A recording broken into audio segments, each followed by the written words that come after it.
Hello everyone, welcome back. So our today topic of discussion is biosynthesis of cholesterol. So first of all, whenever we discuss a topic, we need to know that why that topic is important and what is the role of that particular thing in our daily life or in our body, right? So in this video lecture we will discuss merits and demerits of cholesterol as well as its biosynthesis. So क्या होता है कि जैसे ही हम cholesterol पढ़ना start करते हैं तो हमारे दिमाग में आता है कि कोलेस्ट्रॉल हमारे लिए बैड है ना। हमेशा हमें एक वो होता है, एक हमारे माइंडसेट बना होता है कि कोलेस्ट्रॉल बैड है। बट क्या होता है कि जब भी कोलेस्ट्रॉल की एक्सेस होती है, ठीक है, तो बोलते हैं ना कि excess of everything is bad, ठीक है। तो यही होता है कोलेस्ट्रॉल के केस में कि जब भी कोलेस्ट्रॉल की क्वांटिटी हमारी बॉडी में हाई हो जाती है तो कोलेस्ट्रॉल हमारी बॉडी में हार्मफुल इफ़ेक्ट्स को काउज करता है। तो अगर इसकी जो है कोलेस्ट्रॉल की quantity in a normal way में है, ठीक है, तो वो हमें हार्म नहीं पहुंचाता है, वो हमारी बॉडी के लिए हेल्पफुल होता है। तो हमारी बॉडी को बड़े तरीक़ों से ये हेल्पफुल होता है जो ये कोलेस्ट्रॉल है, उसके बारे में हम डिस्कस करेंगे, ठीक है। और साथ साथ इसकी जो बायोसिंथेसिस है उसके बारे में डिस्कस करेंगे। तो सबसे पहले क्या होता है कि कोलेस्ट्रॉल के बारे में थोड़ा सा जान लेते हैं कि कोलेस्ट्रॉल सबसे पहले कहाँ सिंथेसाइज होता है। कोलेस्ट्रॉल सबसे पहले सिंथेसाइज होता है ये लीवर में, ठीक है। लीवर में सिंथेसाइज होएगा। लीवर के कौन से सेल्स में? लीवर में जो सेल्स प्रेजेंट होते हैं उनमें हेपेटिक सेल के, ठीक है, जो हेपेटिक सेल का जो क्या होता है साइटोप्लाज्म, तो वो कोलेस्ट्रॉल साइटोप्लाज्म में जो कोलेस्ट्रॉल की सिंथेसिस होती है वो इनिशिएट होती है और एंड कहाँ पे होती है? ईआर में, एंडोप्लाज्मिक रेटिकुलम में, ठीक है। तो क्या होता है कि कोलेस्ट्रॉल बायोसिंथेसिस में सबसे पहले क्या होता है कि लीवर जो होता है, लीवर जो है हमारा, वो क्या सिक्रीट करता है? बाइल जूसेस सिक्रीट करता है हमारा लीवर, ठीक है। तो बाइल जूसेस जो ये सिक्रीट करेगा, ठीक है, तो वो कहाँ पे स्टोर होंगे? बाइल जूसेस स्टोर होते हैं, सिक्रीट हुए, ठीक है, स्टोर होंगे गॉल ब्लैडर में।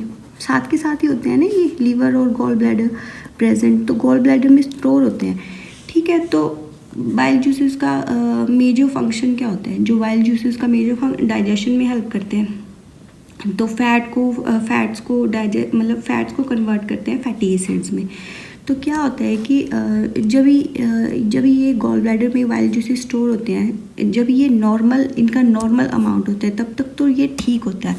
बट जब भी इसका बाइल जूसेस का अमाउंट क्या होता है कि गॉल ब्लैडर में इंक्रीज़ होना स्टार्ट हो जाता है, तो क्या होता है कि वहाँ पे इनका जो ये बाइल जूसेस है वो क्रिस्टलाइन फॉर्म में बनना स्टार्ट हो जाते हैं, ठीक है। तो क्रिस्टल की फॉर्म में स्टार्ट हो जाते हैं बनना, तो क्या वो हार्मफुल हमारी बॉडी के लिए क्या है, वो हार्मफुल इफ़ेक्ट काउज करते हैं। तो क्या होता है कि जब भी हमारी बॉडी में एक्सेस ऑफ कोलेस्ट्रॉल हो जाता है, ठीक है। एक्सेस ऑफ कोलेस्ट्रॉल कैसे होएगा? जब भी तो ये एंडोजीनियसली बन रहा है ना, कोलेस्ट्रॉल जो हमारी बॉडी के अंदर बन रहा है, उतना कर कोलेस्ट्रॉल है हमारी बॉडी में, वो तो ठीक है। लेकिन जब भी हम उसको as a raw material outside से कोई भी कोलेस्ट्रॉल हाई फैट्स की चीज़ें अनसैचुरेटेड फैट्स हम लेने स्टार्ट कर जाते हैं, तो क्या होता है कि वो हमारी बॉडी में हार्मफुल इफ़ेक्ट काउज करते हैं। जैसे कि कोई हमारी जैसे एक्सेस ऑफ कोलेस्ट्रॉल अगर हमारी बॉडी में है तो क्या करते हैं, जो ब्लड वेसल्स हैं हमारी, है ना, तो वो उसके वॉल्स पे रिजाइड करना स्टार्ट कर जाती है, ठीक है। तो रिजाइड करने के बाद क्या होता है कि जब भी ब्लड का फ्लो होएगा उसमें, अगर वो उसकी वॉल स्मूथली नहीं होगी तो ब्लड का फ्लो स्मूथ नहीं होगी, तो फ्लो भी नहीं स्मूथली होएगा, जिसके कारण क्या होएगी? ब्लॉकेज होएगी और हमारी जो हार्ट डिसीजेज़ को ये इनवाइट करता है, ठीक है। तो इसीलिए क्या होता है कि हार्ट अटैक आया ब्लॉकेज के कारण हार्ट अटैक, तो इसीलिए बोलते हैं कि बाहर की चीज़ों को अवॉइड करना चाहिए। तो जैसे कि हमारी बॉडी में क्या होता है, एक गुड फैट होता है ना, गुड कोलेस्ट्रॉल और गुड कोलेस्ट्रॉल होता है जिसको हम HDL बोलते हैं, ठीक है। और क्या होता है, और एक बैड कोलेस्ट्रॉल होता है, ठीक है, उसको हम LDL बोलते हैं। तो क्या होता है कि जो HDL होता है उसकी 60 के अराउंड उसकी वैल्यू होनी चाहिए, और जो LDL है उसकी 150 के अराउंड वैल्यू होनी चाहिए। तो इसके अराउंड अगर वैल्यू होएगी तो वो हमारी बॉडी के लिए गुड है, मतलब वो नॉर्मल हमारी बॉडी के लिए है, जिससे हमें कोलेस्ट्रॉल से कोई इफ़ेक्ट नहीं होता है। मतलब क्या होता है कि एक्सेस इसका हार्मफुल होता है, बाकी इसका जो नॉर्मल फंक्शनिंग है वो तो हमारी बॉडी को ज़रूरत होती है। जैसे क्या होता है कि हमारी जो प्लाज्मा मेम्ब्रेन है ना, प्लाज्मा मेम्ब्रेन किससे बनी होती है, लिपिड बाइलेयर्स से। तो क्या होता है कि लिपिड बाइलेयर्स में क्या होता है कि जब भी टेम्परेचर लो होता है, ठीक है, तो क्या होता है कि जो कोलेस्ट्रॉल होता है वो उसको फ्रीज़ होने से प्रिवेंट करता है। हमारी जो लिपिड बाइलेयर होती है, ठीक है, उसको क्या फ्रीज़ होने से प्रिवेंट करेगा। और क्या होता है कि जब भी कि कैसे प्रिवेंट करेगा, क्योंकि जो कोलेस्ट्रॉल है वो क्या है, ग्रीसी सब्सटेंस है, ठीक है। तो उसको जब भी हाई टेम्परेचर होता है, तो हाई टेम्परेचर में क्या होता है कि मेम्ब्रेन्स को बिल्कुल फ्लूइडिटी की फॉर्म में हो जाने का डर रहता है। तो उस टाइम भी ये कोलेस्ट्रॉल उसको बिल्कुल ही लिक्विडिफाई होने से प्रिवेंट करता है, ठीक है। लिपिड, हमारी जो लिपिड बाइलेयर है, ठीक है, तो उनमें ये एंटर करके और हमारी बॉडी को इंसुलेट करता है ये, ठीक है। तो इसके बड़े सारे फंक्शन हैं हमारी बॉडी में, अच्छे भी, ठीक है। तो आगे आई होप ये थोड़ा सा बेसिक आइडिया है कोलेस्ट्रॉल का हमारी बॉडी में कैसे वर्क करता है, तो आपको समझ आया होगा। नेक्स्ट हम देखते हैं कि इसकी बायोसिंथेसिस कैसे होती है। सबसे पहले बायोसिंथेसिस ऑफ कोलेस्ट्रॉल में पता चल गया कि ये कहाँ पे, हिपैटिक सेल्स में, लीवर के हिपैटिक सेल्स में होता है ना। सिंथेसिस इसकी इनिशिएट कहाँ पे होती है, साइटोप्लाज्म में, और एंड कहाँ पे होता है, कोलेस्ट्रॉल बन के हमें रिजल्टेंट उसका कहाँ आता है, एंडोप्लाज्मिक रेटिकुलम में। तो क्या होता है कि बायोसिंथेसिस ऑफ कोलेस्ट्रॉल सबसे पहले देखेंगे कि major constituent of plasma membrane ये ऑफ एनिमल सेल, जैसे बताया ना लिपिड बाइलेयर, ये उसी की बात हो रही है कि ये हमारा जो कोलेस्ट्रॉल है वो सबसे मेन फंक्शन उसका मेजर कॉन्स्टिट्यूएंट है प्लाज्मा मेम्ब्रेन, ठीक है। नेक्स्ट है most cholesterol derive from the endogenous biosynthesis. Endogenous मतलब जो हमारे अंदर बॉडी के अंदर बन रहा है, बाइल जूसेस के थ्रू बन रहा है, ठीक है, वो हमारा एंडोजीनियसली बन रहा है, ठीक है। तो क्या होता है कि which takes place mainly in liver, rest is taken from food. जो हमारा हार्मफुल वाला आएगा ना, जो हमारे सैचुरेटेड फैट्स, अनसैचुरेटेड फैट्स आएंगे वो आउटसाइड फ्रॉम द बॉडी, ठीक है।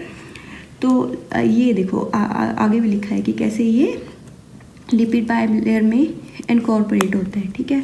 नेक्स्ट है HMG coenzyme E reductase, that is beta hydroxy beta methyl glutaryl coenzyme E is the key regulator of cholesterol biosynthesis. जब भी हम इसकी बायोसिंथेसिस पढ़ेंगे तब ये एंजाइम यूज़ होएगा, मतलब ये इसका की मोस्ट इम्पॉर्टेंट एंजाइम इस प्रोसेस का, ठीक है। तो ये है इसकी ओवरऑल प्रोसेस, ठीक है। तो क्या होता है सिट्रिक एसिड साइकिल में देखा है ना, सिट्रिक एसिड साइकिल में ग्लाइकोलिसिस के थ्रू एसिटाइल कोएंजाइम ए आता है, ठीक है। तो क्या होता है एसिटाइल कोएंजाइम, दो मॉलिक्यूल लिए एसिटाइल कोएंजाइम ए के and the presence of thiolase enzyme, ठीक है, क्या बना acetoacetyl coenzyme A. Acetoacetyl coenzyme A HMG coenzyme A बनेगा, ठीक है। ये मैंने इसकी फुल फॉर्म लिखी हुई है। तो किसकी प्रेजेंस में, HMG कोएंजाइम ए सिंथेटेज। तो ये एसिटाइल कोएंजाइम ए रिड्यूस हो रहा है कोएंजाइम ए में, ठीक है।